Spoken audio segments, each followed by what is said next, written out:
guys! Welcome back to my channel. So, alam nyo ba kung anong balita trending na trending sa X mula kahapon? Ayan yung nakita nyo dyan, photos inedit pa nila na love you so bad at nilagay pa talaga ang bad sa kay Dustin. Yan ang gawa ng mga Wilka fans ni Will at ni Bianca. At sabi nga nila, may haka-haka pa at may nagpo-post sa X na magbo-boycott daw sila sa movie ni Will, Bianca at Dustin na Love You So Bad. Kasi nga kasama itong si Dustin, imbis daw na Love You So Bad ang ipa-block screening nila, yung bar boys na lang daw ni Will ang kanilang suportahan. Yun ang mga sinasabi ng mga batang niyang ranger ng Wilka. Pero hindi lahat ng Wilka ganon yung pag-iisip. Pero marami talagang ganon yung pag-face shame nila kay Dustin, na ngayon nga ay parang si Will daw ang bubuhat kay Dustin. Kasi nga magaling daw umarte si Will, sikat si Will, matagal na sa showbiz. Yun ang sinasabi nila about negatively kay Dustin, na lalamunin daw si Dustin ang pag-arte ni Will sa Love You So Bad.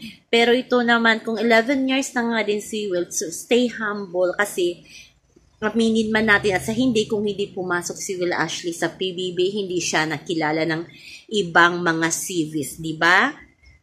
Kung hindi nga sila nakilala ni Bianca noong teleserye na kasama si Judy Santa Maria, Joshua Garcia at Gabby Garcia, 2 years ago hindi sila no here ako sa ganon at nagulat na lang ako at may Will Ashley. Sino ba si Will Ashley? So ngayon lamang siya talagang time niya na sumikat dahil nga sa PBB.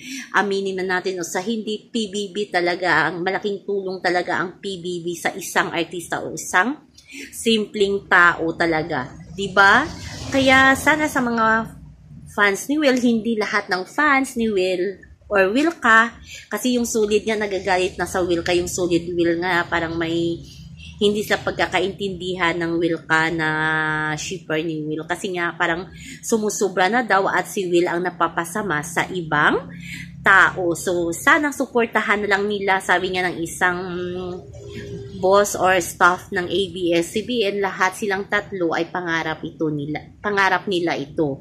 Kaya sana suportahan, no bashing, kasi pinagbigyan na lahat ng management, ang shipper ng Wilka, ang shipper ng Dasbia, na magkaroon sila ng movie. So para hindi naman sabihin nila na unfair na naman ang management. So sana wag nating tularan ang mga ibang tiyan na nag-i-edit na ganun, boycott.